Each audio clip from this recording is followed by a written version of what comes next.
man who donated his mother's body to an Arizona Center for Alzheimer's Research discovers it was sold to the U.S. military for $6,000, strapped to a chair and blown up in a blast test. According to this article, Doris Stafford passed away when she was just 73 years old in hospice care, and that she was told that she didn't carry the gene for the disease.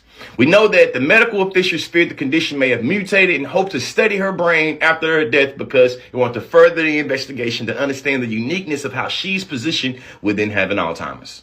This is where the story started getting crazy, y'all. However, when she passed away in 2014, her neurologist was unable to accept her remains for her son. So Jim reached out to a number of donation facilities and he hoped to continue the investigation. So Jim, the son, he called around. You see what I'm saying? He finally get in touch with the BRC. You feel me? They came up to pick up his mother's remains within 45 minutes of her passing away. I'm no lawyer, but does he got a lawsuit on his hands? It says there he signed an agreement with an official which is detailed what would and would not happen to Doris' remains. Several days later, he received a wooden box that contained majority of his mother's ashes. However, no information was provided how Doris' body was used and where the rest of her remains were. Another 3 years went by, and that's where he learned what really happened to his mama. This is the part that really blew my mind more, no pun intended. BRC and military records show that at least 20 other bodies were also used in blast experiments.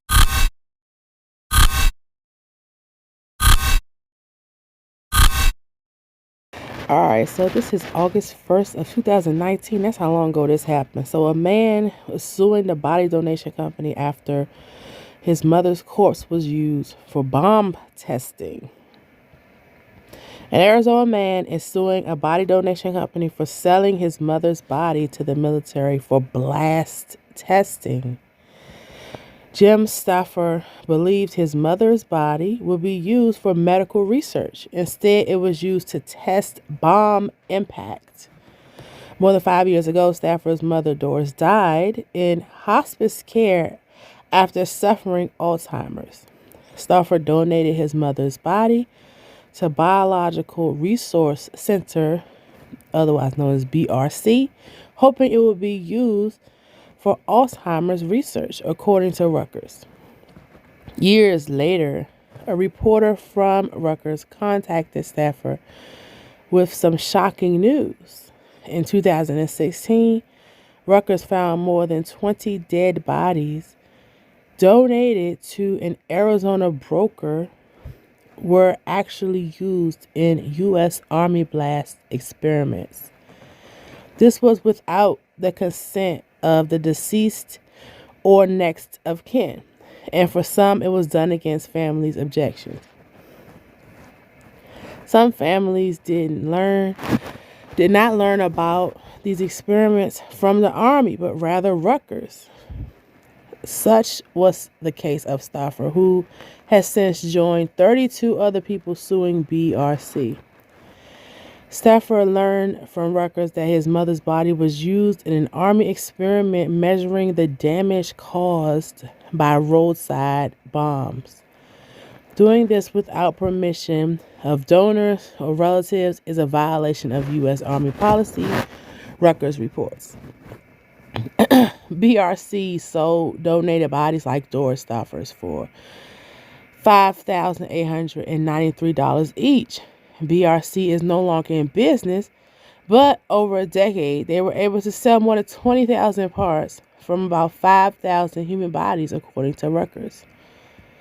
This is just one part of a multi-part investigative series Rutgers called The Body Trade.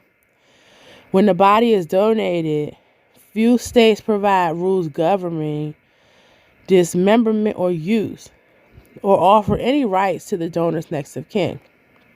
Rutgers explained in one part of the series published in 2017, quote, bodies can be bought, sold, leased, my goodness, again and again. As a result, it can be difficult to track what becomes of the bodies of donors, let alone ensure that they're handled with dignity, end quote.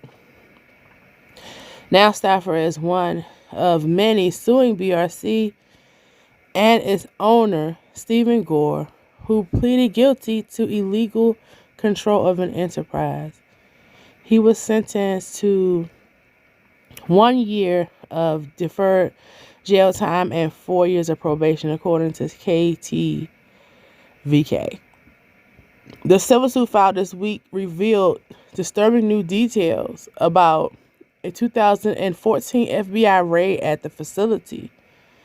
During the BRC raid, which was part of a multi-state investigation, the FBI found buckets of body parts and the bodies of different people sewn together at the facility, KTVK reports. One FBI agent testified that he found a cooler, my goodness, filled with male genitalia, a bucket of heads and arms and legs, infected heads, and a woman's head sewn onto a large male torso like Frankenstein hanging up on the wall. Stafford spoke to ABC affiliate KNXV about the suit. Quote, "I don't see any pathway of ever getting past this," end quote, he said. Every time there's a memory, every time there's a photograph you look at, there's an ugly thing that happened just right there, staring right at you. Stephen Gore didn't care about the families. He didn't care about the people. He didn't care about the memories. Stafford said, "If I can be a little small part of his personal financial destruction, I don't care." This had me thinking, like, they had to have won this lawsuit. So it appears that they did. November of 2019. It says the BRC ordered to pay $58 million to donors' families. If I could read it. The BRC was shut down in 2014 after an FBI raid found severed heads in buckets, penises in coolers, and chopped up body parts without identification. BRC was run by Stephen Gore, who pleaded guilty in 2015 to a felony charge of mishandling donated body parts and was sentenced to 4 years probation.